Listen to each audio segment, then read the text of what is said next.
They told her she would freeze to death without fire. Because that's how you survive winter. You burn wood, you stay warm.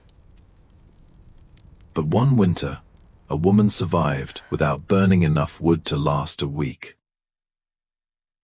The warning didn't come from the cold. It came from a man who had already decided she wouldn't make it. Victor Hale didn't step down from his horse. He didn't need to. Men like him didn't deliver news. They delivered outcomes. "Your woodpile won't last a week," he said. His voice was flat, like he was reading numbers off a ledger. Mira Cade stood on the small porch of the cabin she could barely afford, hands wrapped tight in her apron, watching her future being calculated in front of her. "I'll make it last," she said. It wasn't defiance. It was the only answer she had left. Victor gave a short, dry smile. "Wood doesn't stretch," he said. "Winter doesn't care." Behind him, the mountains were already changing. The trees stood still, too still. The air carried a sharpness that hadn't been there a week ago. Even the animals had noticed. Squirrels moved faster, birds were gone, and the old men in town had stopped talking about if winter was coming. They were talking about how bad it would be. "A storm like this," Victor continued, "isn't survived on hope. It's survived on preparation." His eyes drifted past her, to the small stack of wood leaning against the wall. It wasn't even close. Not for a winter like this. Not for any winter that intended to kill. "The rent goes up," he said. "Double, starting November." The words landed with a quiet finality. Not anger, not cruelty. Something colder. Math. Mira didn't answer right away, because she understood what he was really saying. Pay or leave. Stay and freeze. "I can't pay that," she said softly. Victor nodded once. "I expected that." His horse shifted beneath him, steam rising from its body into the cooling air. "You'll vacate before the first snowfall," he said. "It's not safe for someone alone to stay through a winter like this." There it was. Not concern, not kindness. A clean removal of a problem before it became inconvenient. Mira looked past him, up toward the ridge where his house stood. Stone chimneys, thick walls, endless wood. A place winter could not touch. Then she looked back at her own cabin. Thin logs, gaps in the walls, a stove that ate wood faster than she could ever replace it. Victor tipped his hat slightly. "Think carefully," he said. Then he turned his horse and rode away. Mira didn't move, not until the sound of hooves disappeared completely.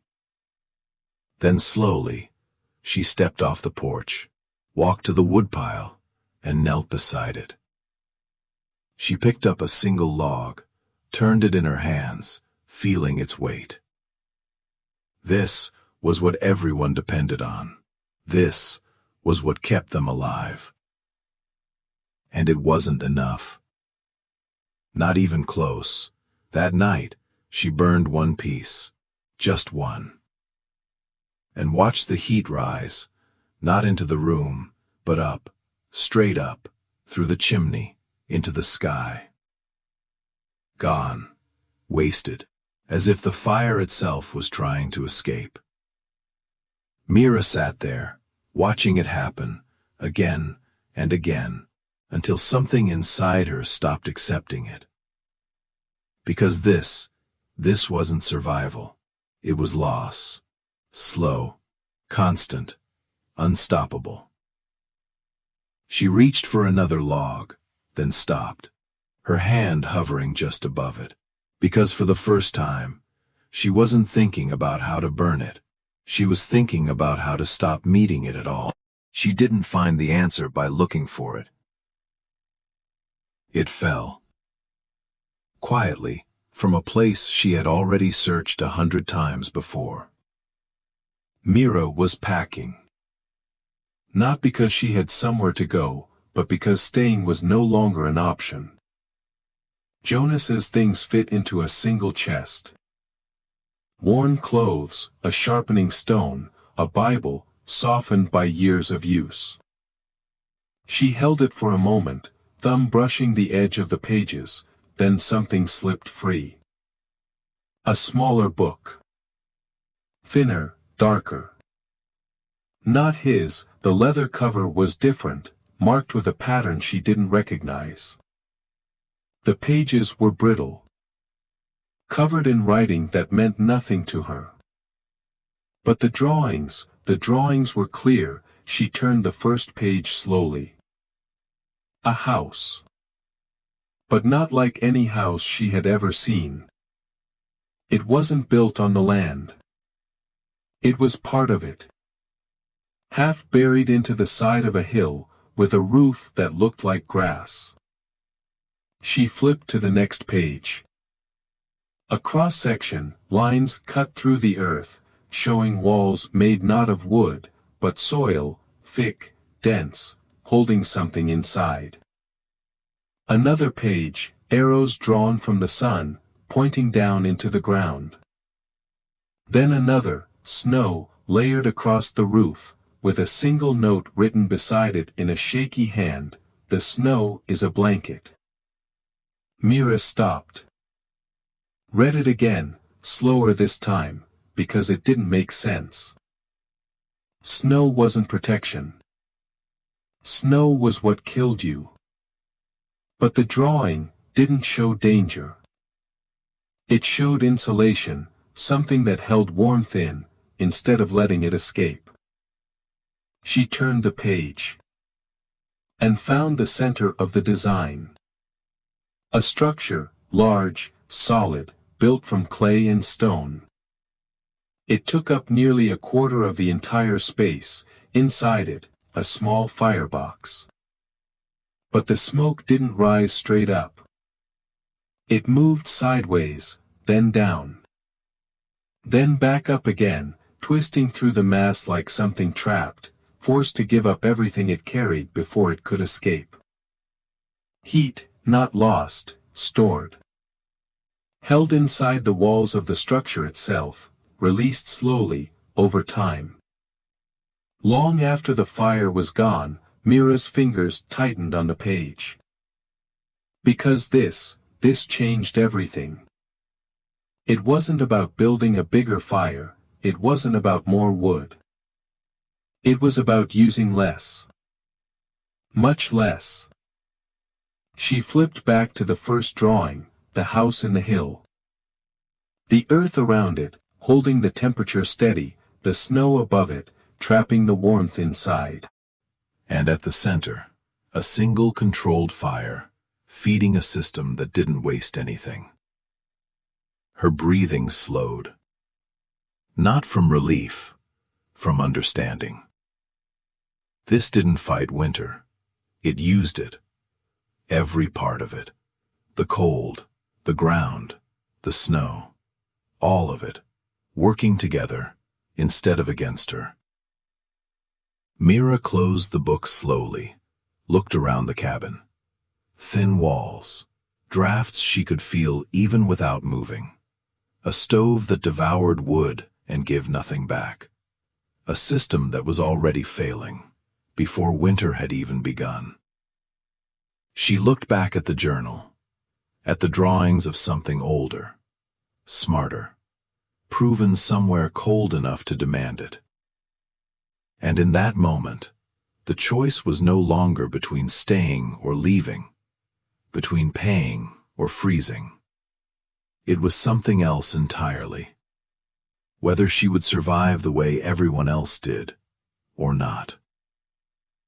Mira stood, walked to the door, opened it, and stepped out into the cold.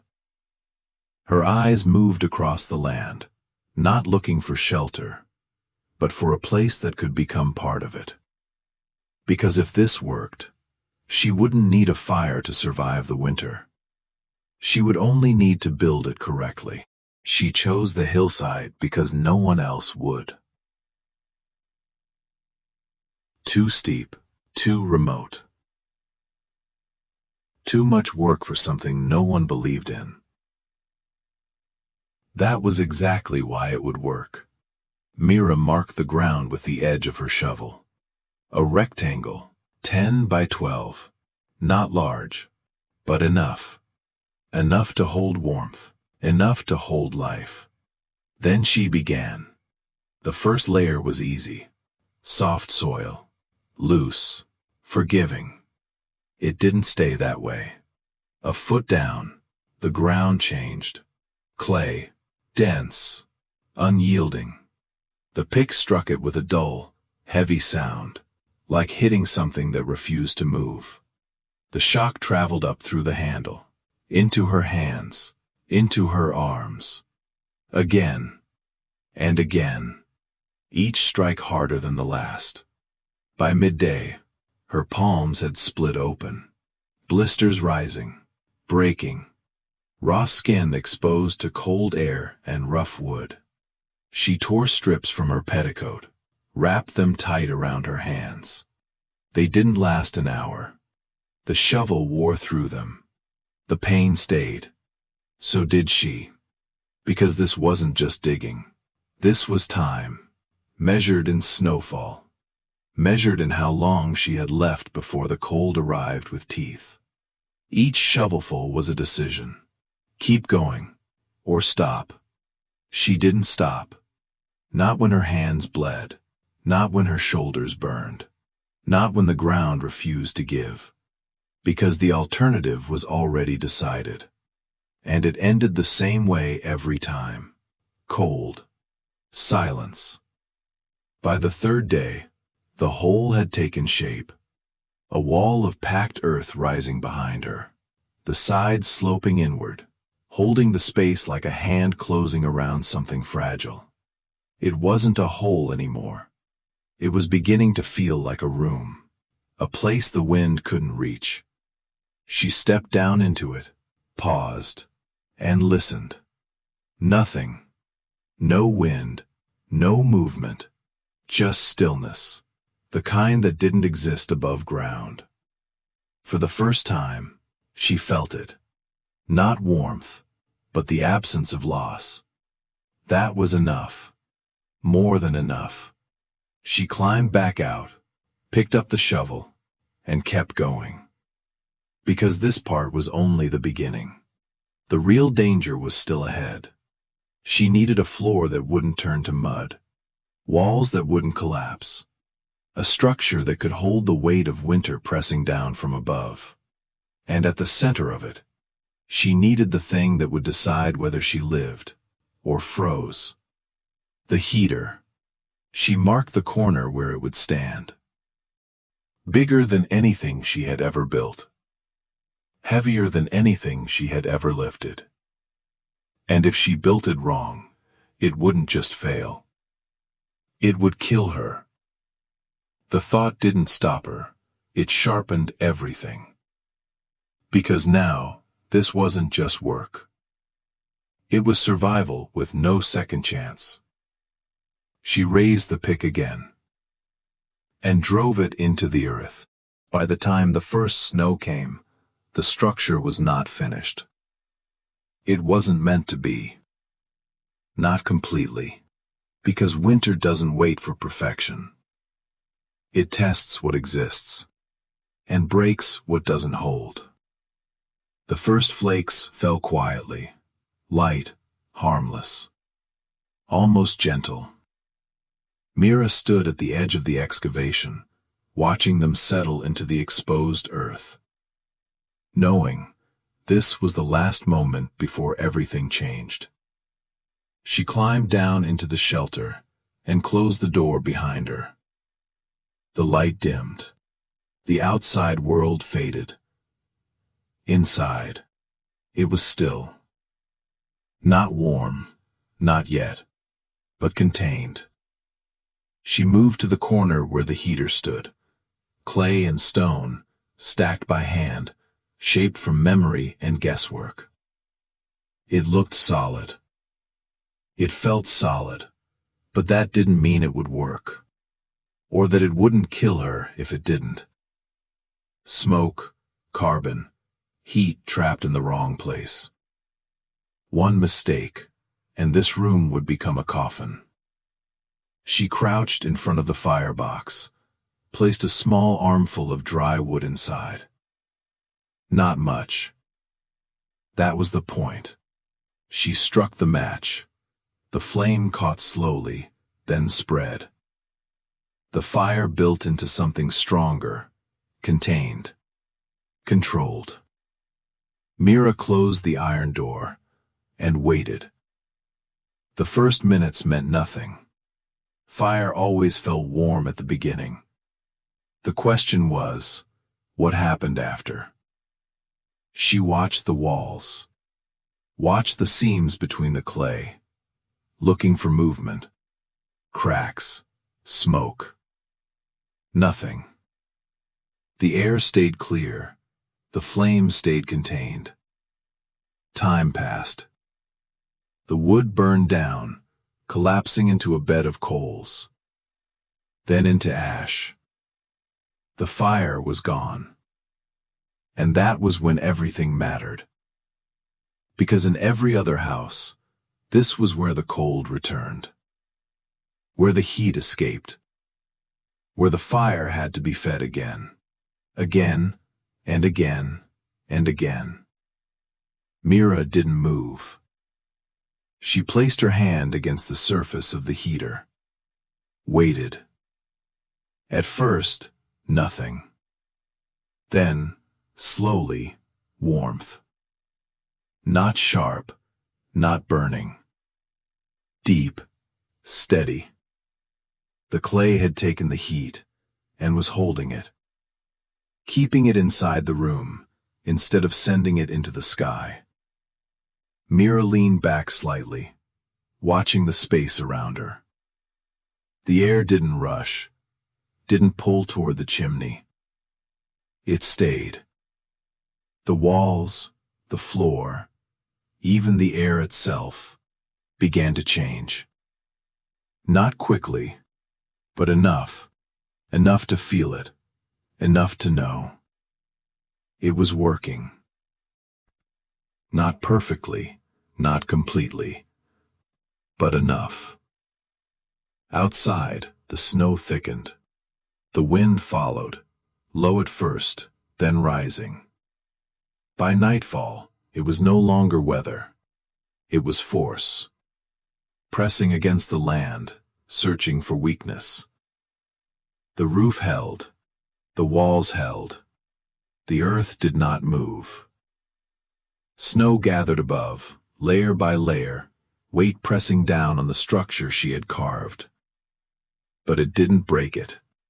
It sealed it, trapping the warmth inside, exactly as the drawings had promised. Mira sat back against the wall, eyes closed, listening. The storm outside raged louder, but inside there was only silence and heat. For the first time, she wasn't fighting winter. She was inside it, and it couldn't reach her. She opened her eyes, looked at the small pile of wood beside the heater. Still untouched.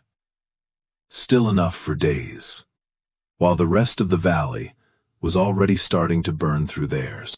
The storm didn't pass. It settled in. Day after day, the snow kept falling. The wind didn't rest. It carved the land, buried the roads, erased anything that had once been certain. Down in the valley, fires burned without stopping. Wood disappeared. What was meant to last a season was gone in weeks. Families huddled close to their stoves, feeding them constantly, watching the heat rise and vanish into the sky. The more they burned, the colder their homes became. Air pulled through cracks, feeding the fire, feeding the cold at the same time. It didn't make sense, but it was happening, and no one knew how to stop it. Up on the hillside, Mira burned one fire each morning. Just one. An hour of flame, for a full day of heat.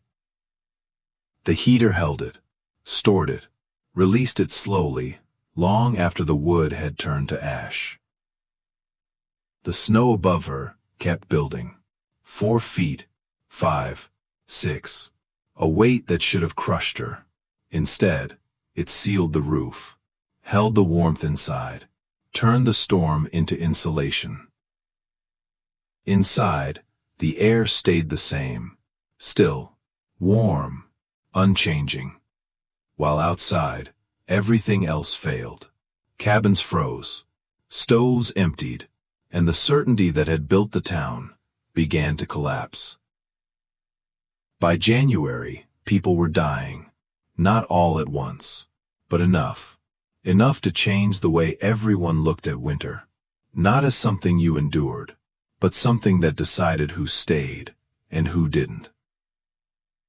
Victor Hale held out longer than most. He had more wood, more space, more certainty than anyone else in the valley, until he didn't. His piles shrank, his house grew colder, and the numbers he trusted stopped adding up.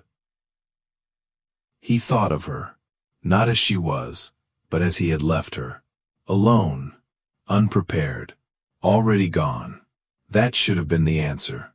It wasn't, because something didn't fit. And in a winter like this, anything that didn't fit became impossible to ignore. So he went, not out of hope, out of necessity. The journey nearly killed him. Snow up to his waist, wind that stripped the air from his lungs. His horse gave out before the halfway point. He walked the rest, because turning back was no longer an option. He almost missed it. There was no house, no walls, just a drift of snow, smooth, unbroken, until he saw the door, and the chimney. A thin line of vapor rising into the frozen air, not smoke, something lighter. Then he smelled it, warm, soft, impossible. Bread, fresh, alive, in a place where nothing should survive. He stepped forward, raised his hand, and knocked. The door opened. Warmth hit him first, not sharp, not sudden, deep, steady, real. Mira stood there, alive, unharmed, not wrapped in layers, not shaking, standing in still air, as if winter didn't exist. Behind her, a small room, clay walls, soft light, a loaf of bread cooling on a table, and in the corner, the heater, silent, radiating warmth that didn't escape. Victor stepped inside without speaking, because there was nothing left to say. Everything he believed, everything he had built, had just been proven wrong. He sank down slowly, hands shaking, not from cold, but from understanding. How? The word barely formed. Mira didn't answer. She cut a piece of bread, handed it to him. Warm, simple. Enough. He took it, and in that moment, he understood more than any explanation could have given him. Because survival was never about fighting winter. It was about understanding it. Outside, the storm kept moving across the valley, searching for weakness. Inside, it found none. Because this time, someone had built a place where the cold had nowhere left to go.